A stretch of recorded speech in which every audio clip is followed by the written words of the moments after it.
Bienvenidos a Neurieva, vuestro punto de encuentro para sumergirse en temas fascinantes. Hoy nos adentramos en el mundo del déficit de atención en adultos, un tema que a menudo se malinterpreta. Y para desentrañar todas sus complejidades, contamos con la ayuda de un experto. Desvelaremos cómo se manifiesta, sus causas, las dificultades reales que conlleva y, lo más importante, las soluciones prácticas que pueden ayudar. ¿Sabíais que el déficit de atención no solo afecta la concentración, también influye en cómo organizamos las tareas e incluso en nuestras relaciones interpersonales? Es cierto. Y aunque muchos lo asocian con la inquietud infantil, el déficit de atención impacta a millones de adultos en todo el mundo, aproximadamente un 2,5% de la población adulta global.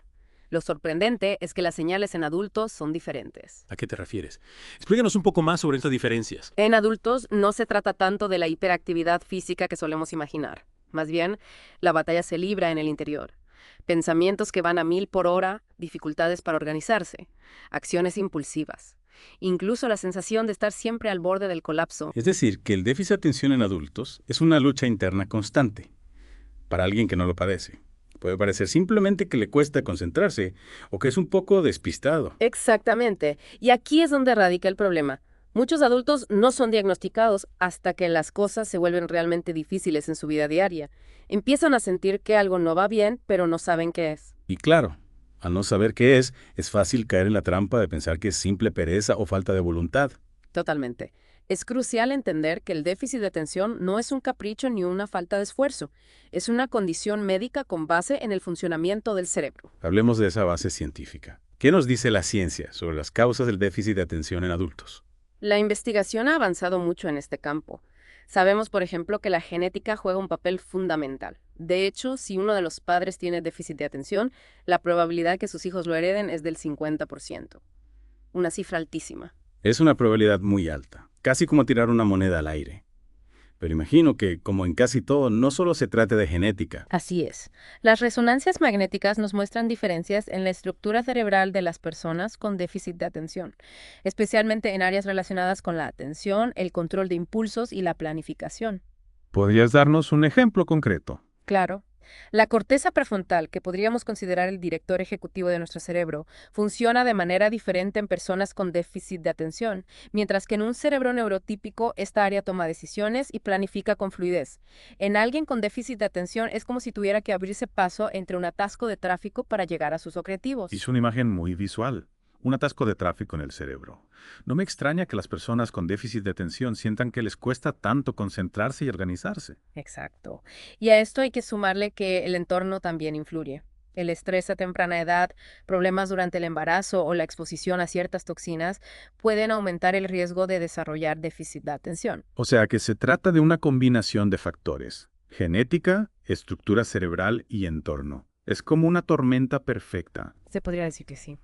Y lo más curioso es que, a pesar de ser uno de los trastornos más estudiados, el déficit de atención todavía está rodeado de muchos mitos. Ahí está la importancia de este espacio, ¿verdad? Ujú. Para desmontar esos mitos y proporcionar información fiable. Claro. ¿Cuáles son los mitos más comunes que te encuentras? Uno de los más extendidos es que el déficit de atención es cosa de niños, como si al crecer el problema desapareciera por arte de magia. Ya se le pasará, ¿no? Claro. La típica frase que tanto daño hace. Exacto. Y la realidad es que muchos adultos llegan a la edad adulta sin ser diagnosticados, arrastrando dificultades que no saben de dónde vienen.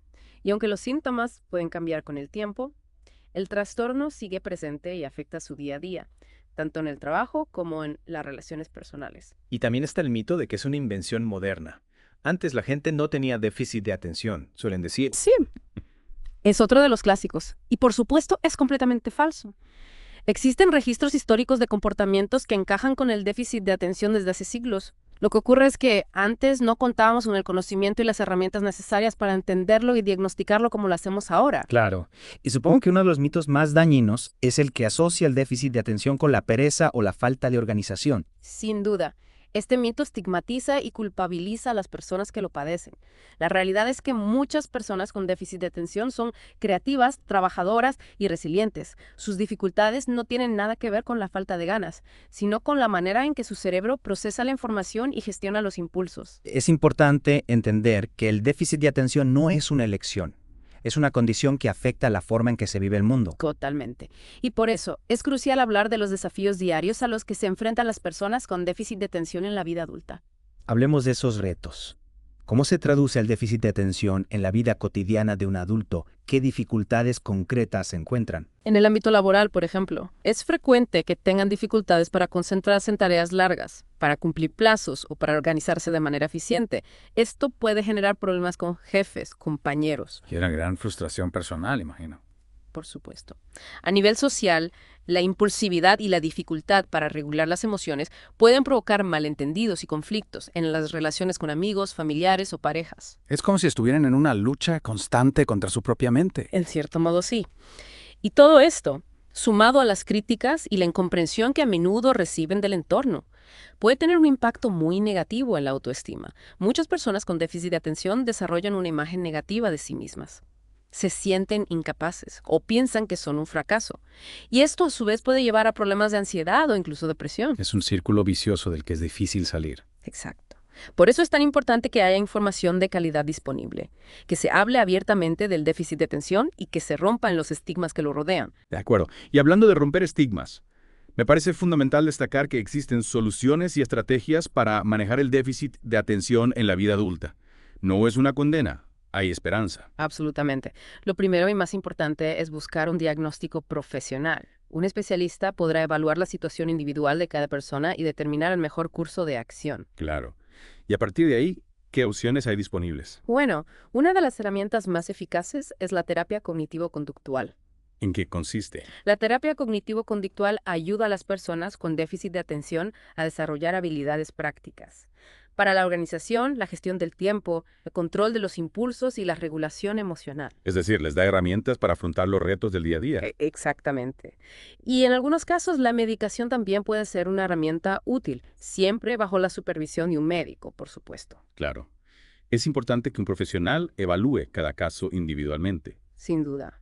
Y además de la terapia y la medicación, hay muchos cambios en el estilo de vida que pueden marcar una gran diferencia. Por ejemplo, Por ejemplo, establecer rutinas, usar listas de tareas, practicar técnicas de mindfulness. Cosas sencillas, pero que pueden tener un gran impacto. Exacto. Se trata de encontrar las estrategias que mejor funcionan para cada persona y de ir adaptándolas a medida que van surgiendo nuevas necesidades. Lo importante es no rendirse, ¿verdad? Buscar ayuda y seguir adelante. Exactamente. El déficit de atención puede ser un reto, pero también es una oportunidad para conocernos mejor a nosotros mismos, para aprender a trabajar con nuestras fortalezas y para desarrollar nuestra resiliencia. Y para recordar que no estamos solos en esta lucha. Por supuesto. Hay mucha gente ahí fuera que entiende por lo que estamos pasando y Ya. que está dispuesta a ayudarnos. Una última pregunta antes de terminar esta primera parte de nuestro recorrido por el mundo del déficit de atención en adultos. Dime. ¿Qué consejo le darías a alguien que está escuchando y que sospecha que puede tener déficit de atención? Lo primero que le diría es que no tenga miedo de buscar ayuda profesional. Hay muchos especialistas que pueden ayudarle a entender lo que le está pasando y a encontrar las mejores soluciones para su caso. Y lo segundo, que no se desanime. El déficit de atención puede ser un reto, pero no tiene por qué definir su vida. Con el apoyo adecuado, puede aprender a gestionar sus dificultades y a vivir una vida plena y satisfactoria. Un mensaje de esperanza para cerrar esta primera parte. Volveremos en un momento para seguir profundizando este tema tan importante. Y retomamos nuestra inmersión en el mundo del déficit de atención en adultos. Recordad, no estáis solos en este viaje. Totalmente. Y retomando lo que decíamos antes, creo que es fundamental profundizar las estrategias para el día a día. Porque al final, se trata de encontrar herramientas que nos ayuden a vivir mejor, ¿no? Totalmente. Más allá de la terapia y la medicación, que son muy valiosas, hay pequeños cambios que podemos hacer en nuestra rutina para facilitar la gestión del déficit de atención. Pequeños ajustes que, bien aplicados, pueden marcar una gran diferencia. Me gusta esa idea. Hablemos de esos pequeños ajustes.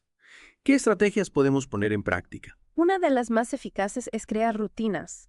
Establecer horarios fijos para las actividades importantes del día, como levantarse, acostarse, comer o trabajar. Ya veo. Es como crear un marco predecible para reducir la ansiedad y facilitar la concentración. Como si le diéramos al cerebro un mapa para saber qué esperar. Exactamente. Un mapa que guía al cerebro a través del día, evitando la sensación de caos, que a menudo acompaña el déficit de atención. Y hablando de organización, otra herramienta muy útil son las listas de tareas. Las listas. Creo que todos hemos recurrido a ellas alguna vez. Sí. Pero para las personas con déficit de atención, las listas de tareas son una auténtica tabla de salvación. Anotar todo lo que tenemos que hacer, por pequeño que sea, ayuda a liberar espacio mental y a evitar olvidos importantes. Es como descargar el exceso de información de la mente. Y ponerlo en un lugar seguro, para consultarlo cuando lo necesitemos, precisamente. Y no solo eso, las listas también nos ayudan a priorizar, a saber qué es urgente y qué puede esperar. Y hablando de priorizar, hay una técnica muy interesante que puede ser útil, la técnica Pomodoro. Pomodoro, como la salsa. Exacto. El nombre viene de esos temporizadores de cocina con forma de tomate. La técnica consiste en dividir el trabajo en bloques de 25 minutos, separados por descansos de 5 minutos. Es como un entrenamiento para la atención, trabajar en intervalos cortos para que la mente no se disperse. Exacto. Esta técnica se adapta muy bien a las personas con déficit de atención, ya que les permite concentrarse en periodos cortos y luego descansar evitando la fatiga mental y la frustración. Me parece una idea genial. Y además de estas estrategias organizativas, ¿qué podemos hacer para gestionar la hiperactividad mental? Y la impulsividad, que también son características del déficit de atención. Ahí es donde entra el mindfulness, o la atención plena.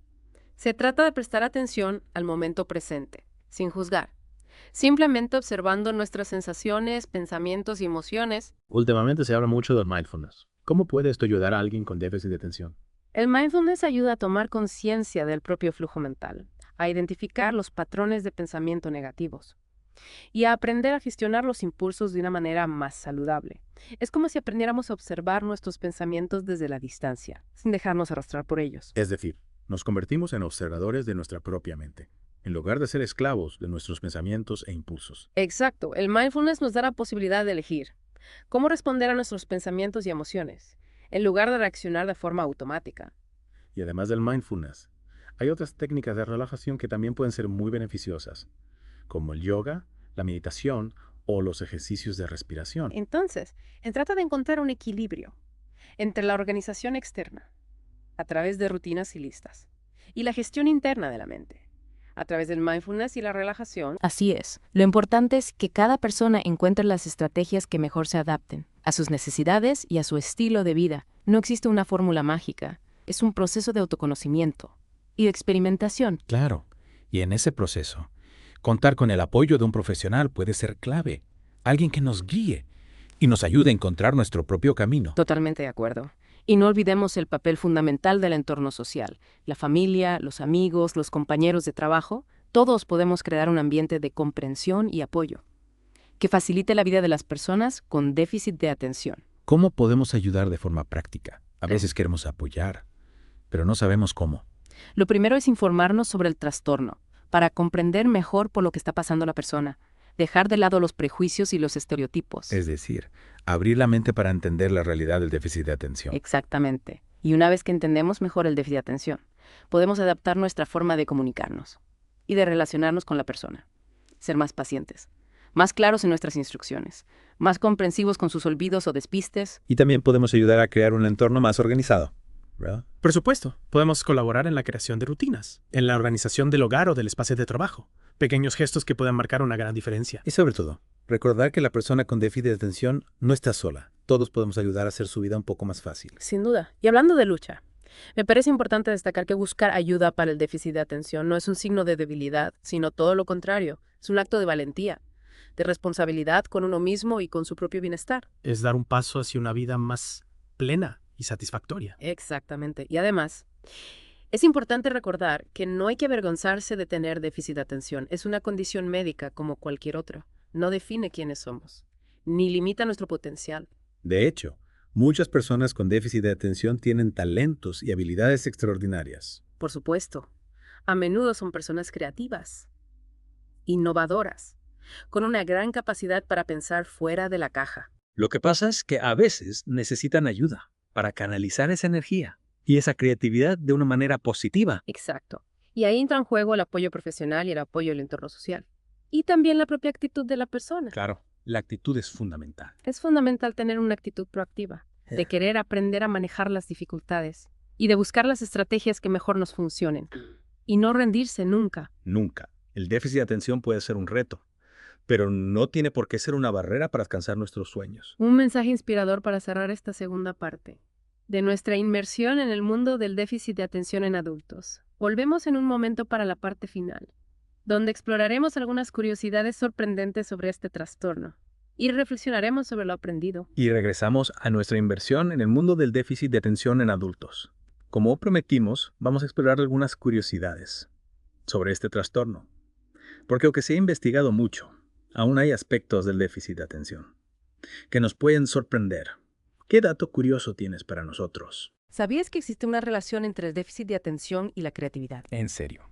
A primera vista, parecen conceptos opuestos. ¿Cómo es posible esa conexión? Parece que la forma en que funciona el cerebro de las personas con déficit de atención les permite establecer conexiones inusuales entre ideas.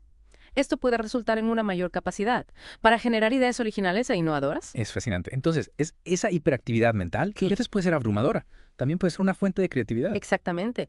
De hecho, muchos artistas, inventores y emprendedores famosos a lo largo de la historia han mostrado características propias del déficit de atención. Ahora que lo mencionas, recuerdo haber leído sobre algunos casos. ¿Podrías compartir algún ejemplo? Claro. Pensemos en Salvador Dalí, el famoso pintor surrealista. Su mente, siempre llena de ideas extravagantes y conexiones inesperadas, fue clave para la creación de su arte único e innovador. O en el caso de Thomas Edison, un inventor incansable que a pesar de sus dificultades para concentrarse en la escuela, revolucionó el mundo con sus inventos. Es increíble cómo lo que para algunos es una dificultad, para otros se convierte en un motor de creación e innovación. Es una cuestión de perspectiva y sobre todo de cómo se gestionan las dificultades. El déficit de atención, sin duda, presenta retos, pero con las herramientas adecuadas y una actitud positiva, es posible convertir esos retos en oportunidades. Totalmente de acuerdo. Y creo que este es un buen momento para recapitular lo aprendido hoy sobre el déficit de atención en adultos. Me parece perfecto, hagamos un repaso, para que nuestros oyentes se queden con las ideas clave. Empecemos por lo básico. El déficit de atención es un trastorno del neurodesarrollo, que afecta a la forma en que el cerebro procesa la información y gestiona los impulsos. Y aunque a menudo se asocia con la infancia, la realidad es que millones de adultos en todo el mundo viven con este trastorno, enfrentando desafíos en su vida personal, laboral y emocional. Correcto. Y es fundamental entender que el déficit de atención no es sinónimo de pereza o falta de voluntad. Es una condición médica, con una base biológica, no una elección personal. Exacto. Hemos visto que los síntomas en adultos pueden ser diferentes a los que se observan en los niños. No se trata tanto de la hiperactividad física, sino de una lucha interna constante. Dificultades para concentrarse, para organizarse, impulsividad, pensamientos acelerados. Y también hemos desmentido algunos mitos, como que es cosa de niños, que es un invento moderno, o que solo afecta a personas desorganizadas o perezosas. Mitos que, por desgracia, generan mucha confusión y estigma. Por eso es tan importante hablar abiertamente del déficit de atención, proporcionar información fiable y romper las barreras que impiden que las personas que lo sufren busquen ayuda. Totalmente de acuerdo. Y hablando de ayuda, hemos explorado un abanico de soluciones y estrategias, desde la terapia cognitivo-conductual y la medicación hasta cambios en el estilo de vida, como crear rutinas, usar listas de tareas o practicar mindfulness. Un conjunto de herramientas que adquieren una actitud proactiva y el apoyo del entorno pueden marcar una gran diferencia en la vida de las personas con déficit de atención. Sin duda. Para terminar, me gustaría recordar a todos que el déficit de atención no tiene por qué ser una barrera para vivir una vida plena y satisfactoria. Es un reto, sí, pero también una oportunidad para conocernos mejor, para desarrollar nuestras fortalezas y para construir una vida a nuestra medida. Gracias por acompañarnos en este viaje por el mundo del déficit de atención en adultos. Esperamos que la información compartida os haya sido útil. Y recordad, si necesitáis ayuda, no dudéis en buscarla. Hay muchos profesionales y recursos disponibles para acompañaros en este camino. Gracias por escuchar Neureva.